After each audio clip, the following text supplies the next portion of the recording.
Leo García, Reírme Más, artista exclusivo de Cítrica Radio. Y así, sin más, riéndonos, reflexionando, pensando en un programa ardiente. Vamos, carajo, todavía. Vamos a... Qué lindo tema, qué lindo tema. Vamos a presentar a la columna que se avecina. No sé cómo sacar del mute la puta madre. ¿Todo bien, Juan? Sacalo. No, cosas que suceden. Vamos a presentar la columna que viene.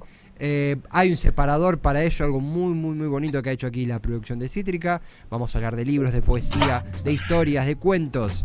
Sin más, el separador para esta hermosa columna que ya se viene. La ruta del tentempié. Momento literario de la mano de Inés Kreplak en Demencia Temporal.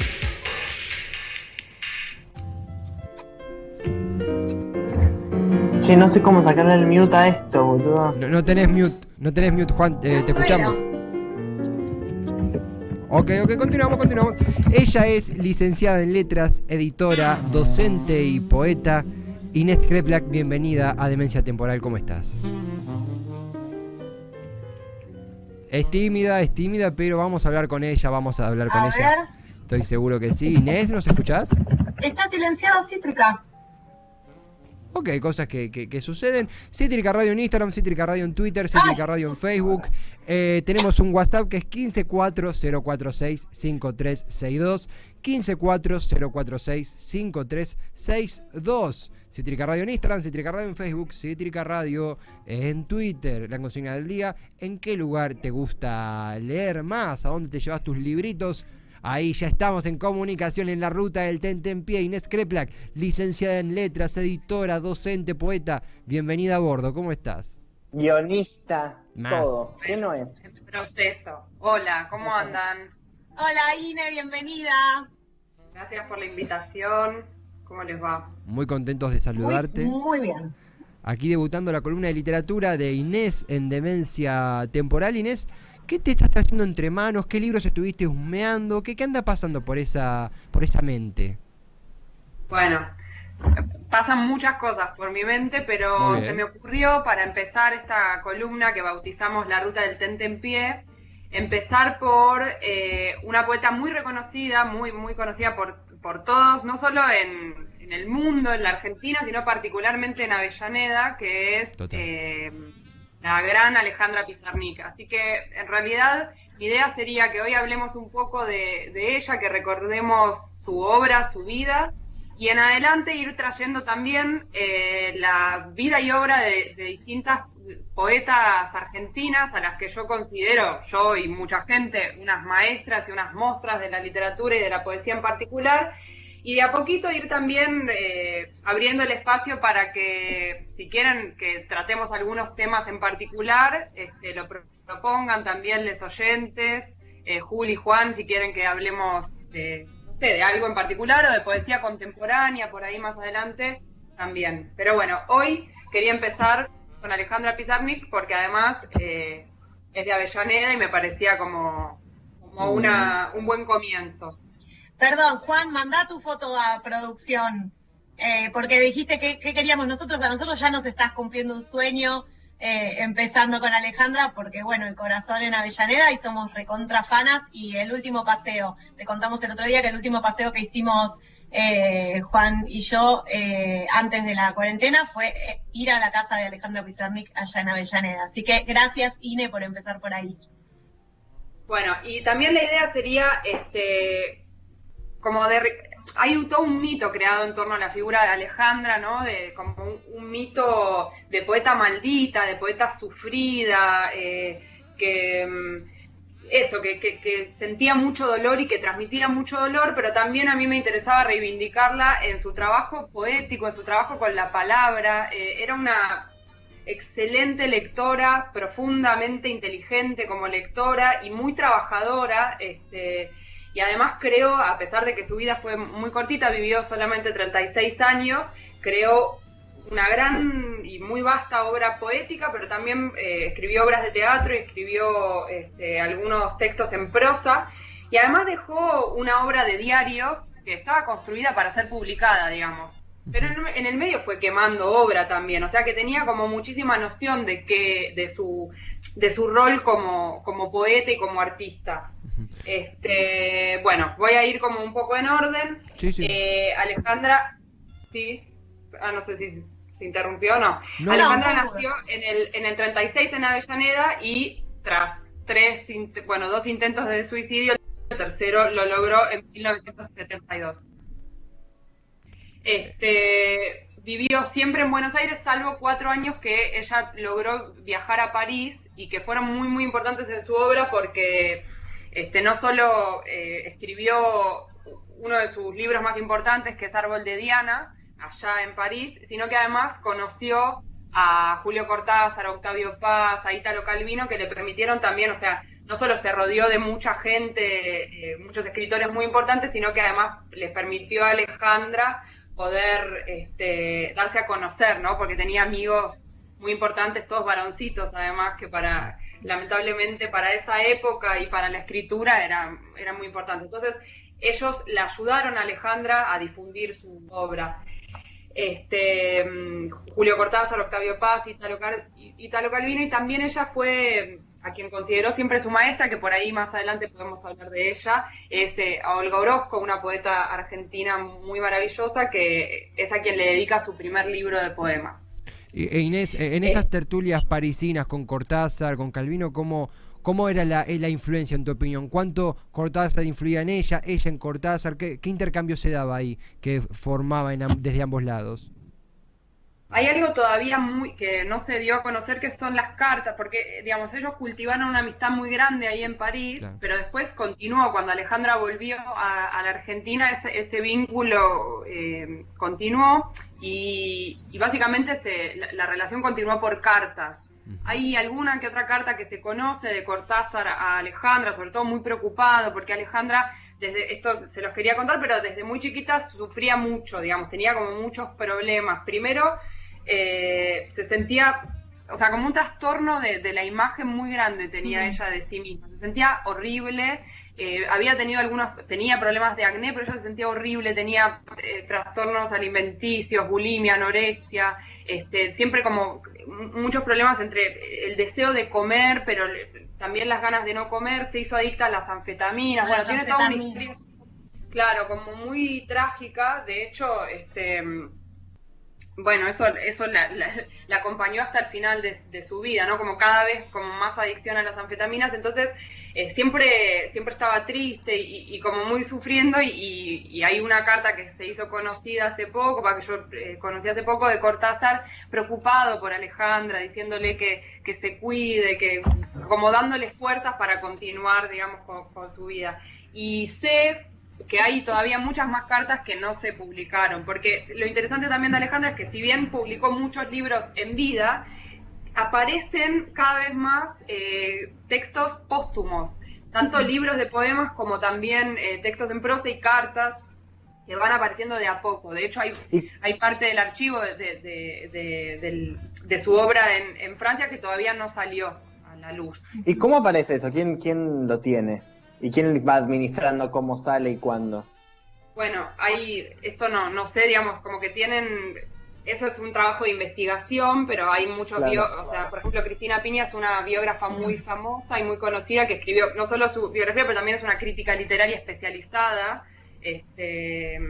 una académica muy importante que va rastreando la obra y va haciendo ediciones críticas o agregando poemas que va encontrando, y así varios. Piensen que es una de las poetas más importantes de todo el mundo. Se ha hecho, por ejemplo, un congreso internacional en la Sorbona hace unos años, todo dedicado a Alejandra Pizarnik, que eso es rarísimo para una poeta mujer, para una poeta, pero además siendo mujer y latinoamericana. Entonces, claro. Es realmente muy importante la obra de Alejandra. Y una cosa sí, perdón. Que es una poeta que a los adolescentes les fascina, porque es una gran iniciadora de la lectura y de la poesía, ¿no? Como que tiene esto que vos hablabas del sufrimiento, que bueno, además para los que nos están escuchando desde Avellaneda, en la biografía de Cristina Piña habla justamente de Alejandra caminando por la Plaza Alsina con su sobretodo negro, con su tabaco, con este sufrimiento de la imagen corporal, y los que somos de allá hemos recorrido esos mismos caminos en la adolescencia sufrida y nada, tiene algo que puede ser una primera lectura así intensa y apasionada muy fuerte, es hermoso. Ahí vemos imágenes de la esquina Alejandra Pizarnik en Avellaneda, emblemático lugar en esta historia que estamos repasando aquí en la ruta del Tentempié, conectando, no quiero cortarte el hilo, Inés, pero conectando con algo muy interesante que dijo Juli, que es el arribo desde los jóvenes hacia la obra de Alejandra. ¿Por qué crees que se da? Y también cómo se hace para un principiante, para un desconocedor en la temática, abordar a tan importante poetisa. Yo creo que lo que tiene Alejandra de llamativo, primero que, digamos, ella leía mucho a los poetas surrealistas, ¿no? Que lo que tenían como una de las máximas de los poetas surrealistas franceses, por eso también el hecho de que ella vaya a Francia, era que hacían de la vida obra, o sea, como la propia vida era arte, y entonces en algún punto hay un borramiento del límite. No es que, si bien hay mucha autoconciencia, y esto es lo que yo le decía al principio, que hay como mucho trabajo con el lenguaje y mucha conciencia del ser escritora y el qué imagen voy a dejar, ¿no? Como los diarios que deja estaban pensados para ser publicados, claro. Muchas de las otras cosas las quemó y nunca tendremos acceso. También era, lo que le pasó a Alejandra fue que se creyó tanto su personaje que se terminó quedando sin palabras, y ante el silencio, para una persona que escribe, no queda más que la muerte, ¿no? Como la nada.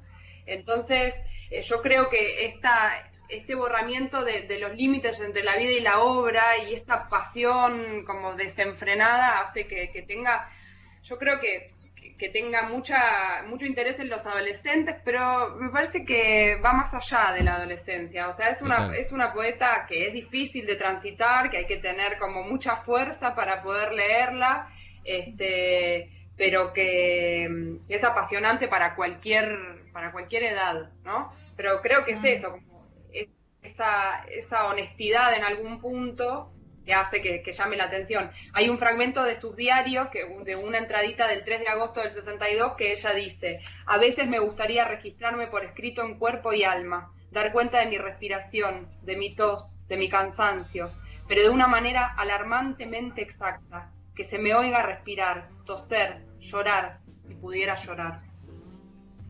Wow. Entonces está ahí, viste, como en carne viva, ella. Entonces creo que eso es muy atractivo. Y bueno, y de los surrealistas toma esto, no tanto la palabra automatizada, sino el hacer de la vida una obra de arte. Y bueno, ese juego fue muy peligroso, ¿no? Y si puedo leer un fragmentito de otro poema que me parece interesante para responder a esto también. Por favor, encantados.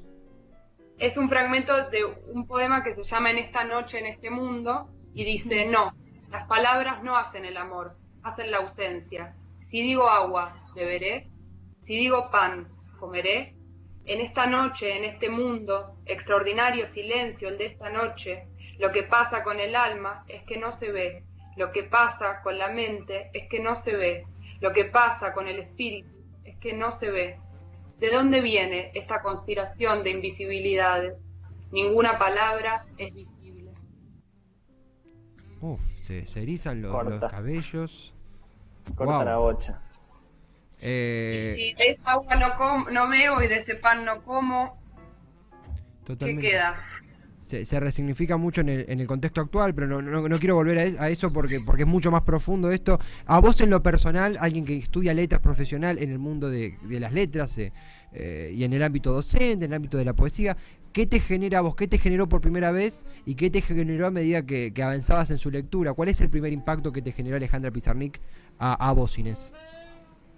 Para mí era una cosa muy, voy a ser sincera, ¿no? Al principio esto, como mucho impacto y algo de como medio de dark, ¿no? Como que me potenciaba la oscuridad o ese costado sufriente. A mí me gusta mucho y también vibro con esa intensidad y esa oscuridad y con el dolor. Mi poesía también atraviesa esos caminos, o sea que a mí no me asusta eso, al contrario, me parece que me habla y me aporta y en algún punto me da vitalidad, pero sí confieso que hay noches que agarro a Alejandra y termino más abajo de lo que empecé. O sea, no es liviano el tránsito por su poesía, esa es una advertencia, ¿no? Como que por ahí es para ciertos momentos o para ciertas formas de atravesarla. De todos modos tiene, por ejemplo, un libro para quienes les guste más literatura gore, si se quiere, que es La Condesa Sangrienta, que es un libro en prosa que es muy interesante. No sé, digo como que a Mariana Enríquez, por ejemplo, y a ese tipo de escritoras les gusta mucho ese trabajo que hizo Alejandra con La Condesa Sangrienta. Y tiene ahí como una arista interesante también por fuera de la poesía. Y después hay algo muy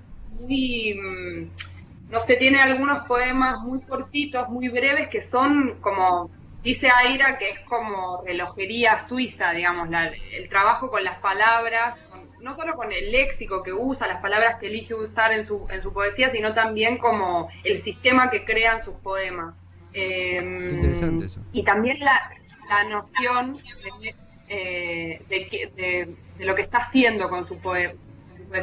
Una cosita que no les dije es que ella se llama Flora Alejandra Pizarnik, su primer nombre es Flora, pero ella elige llamarse como poeta Alejandra. Entonces deja de usar el nombre por el que era conocida en la familia y en el ambiente académico, y elige Alejandra para nombrarse como poeta. Y escribe un poema que se llama Solo un nombre. Y dice: Alejandra, Alejandra, debajo estoy yo, Alejandra. Si puedes repetirlo una vez más, porque justo se perdió una partecita y es muy lindo escucharte, Inés, el último poema. Sí, dice, se llama Solo un nombre. Alejandra, Alejandra, debajo estoy yo, Alejandra. Son 3 versos y solamente, o sea, 3 versos y 6 palabras, si no me equivoco, sí, 6 palabras, y es perfecto, ¿no? Como ella se define además como poeta y la arquitectura de ese poemita de 3 versos es muy preciso, muy sencillo, pero muy ajustado también. Y bueno, no sé si quieren que vaya redondeando, pero es muy interesante la vida y la obra de Alejandra. Se pueden decir un montón de cosas en relación. Yo tengo una pregunta sobre cómo fue su formación. ¿Ella se formó en alguna institución o fue más autodidacta? Bueno, lo que se cuenta es que desde muy chiquitita como que ella leía, de hecho la madre como medio que para sacártelas de encima a ella y a la hermana, con quien tenía un vínculo bastante complejo, de mucha competencia, les daba plata y ellas se iban y compraban libros, en una época en la que los libros eran más accesibles y por ahí se conseguían en kioscos y demás. Entonces, desde siempre fue una muy ávida lectora, y lo que decía también su hermana es que ella siempre parecía que estaba estudiando, pero en realidad estaba escribiendo, estaba tomando apuntes, como que un vínculo muy... desde muy chiquitita con la literatura y con la reflexión literaria. Por esto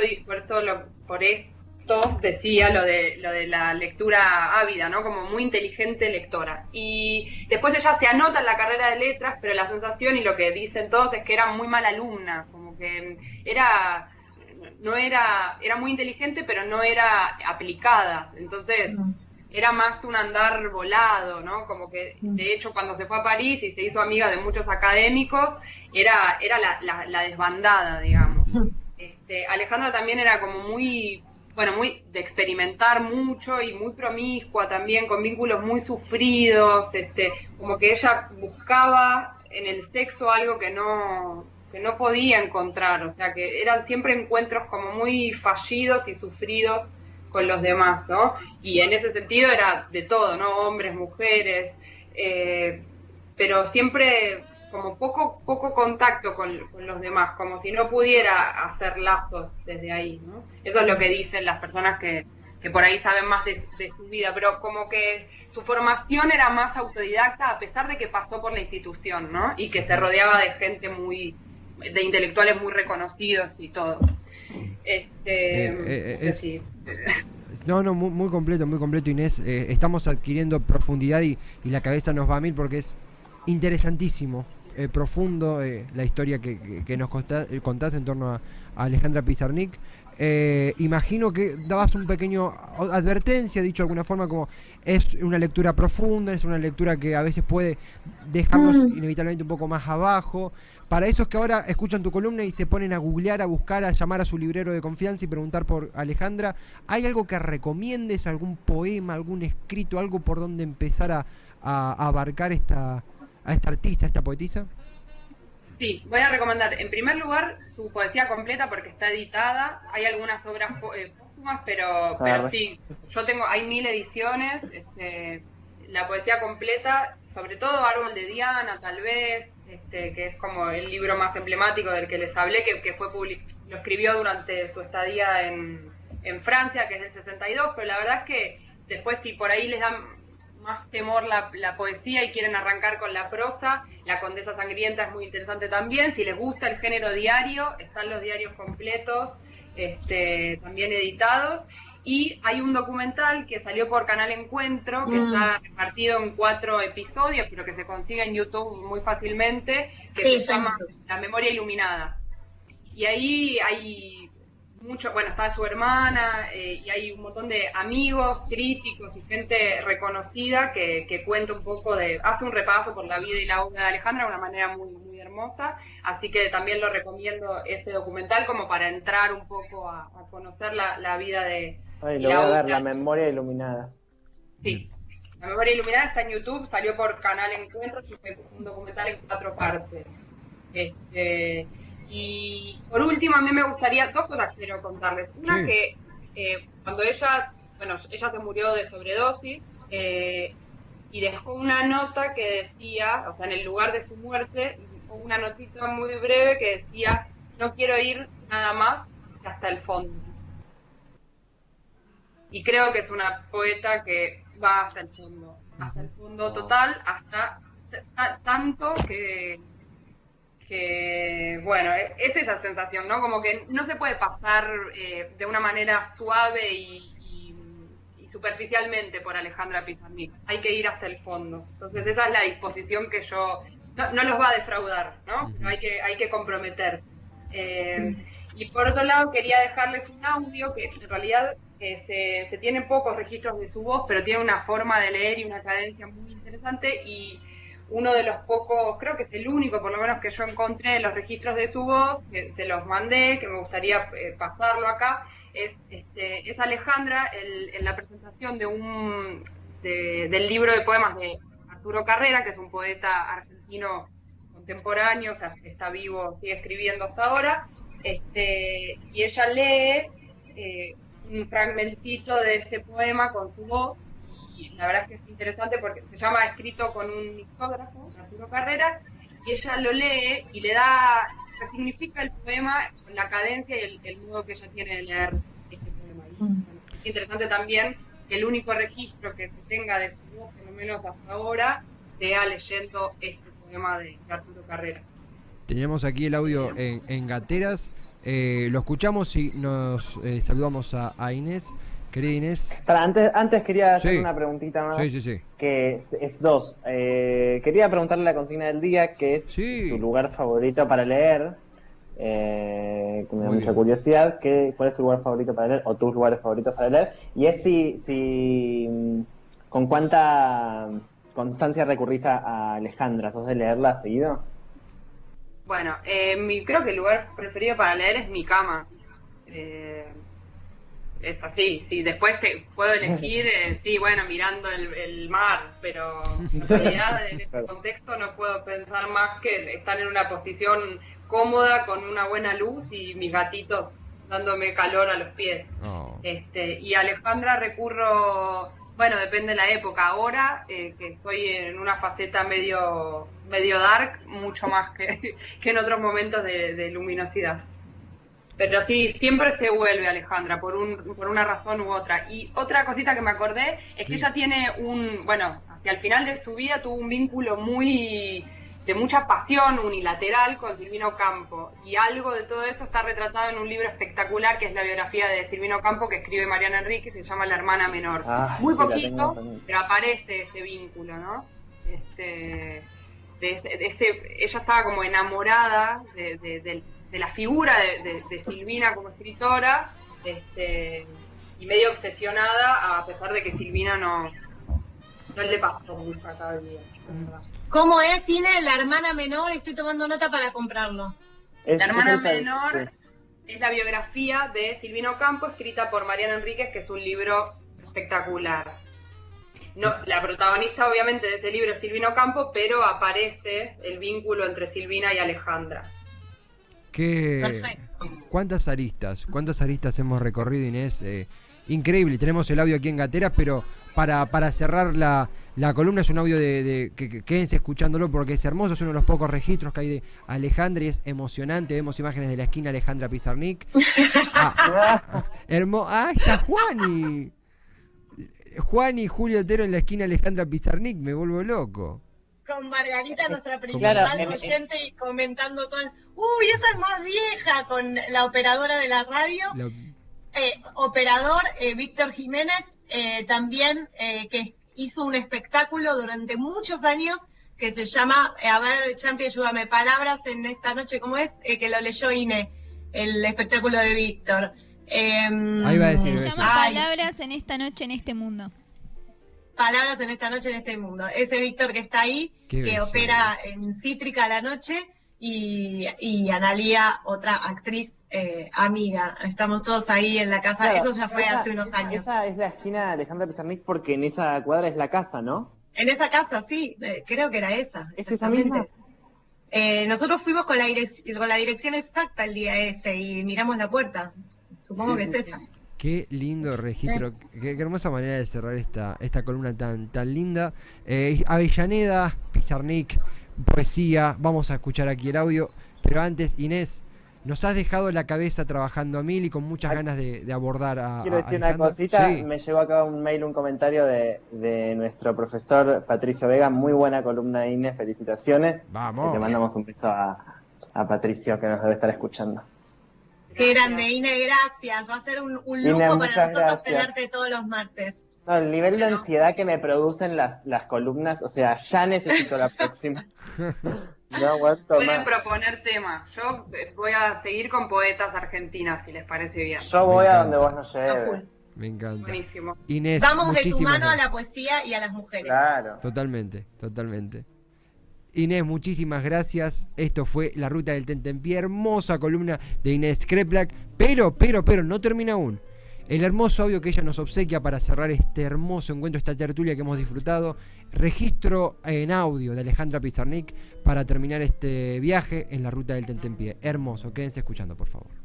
Yo en la prosa de tu libro, en el barco de los muertos, entre volúmenes huecos mi cuerpo grafía a otro páramo, descargando letras, huesos, huecos, el poema se abre, esa es tu fuerza.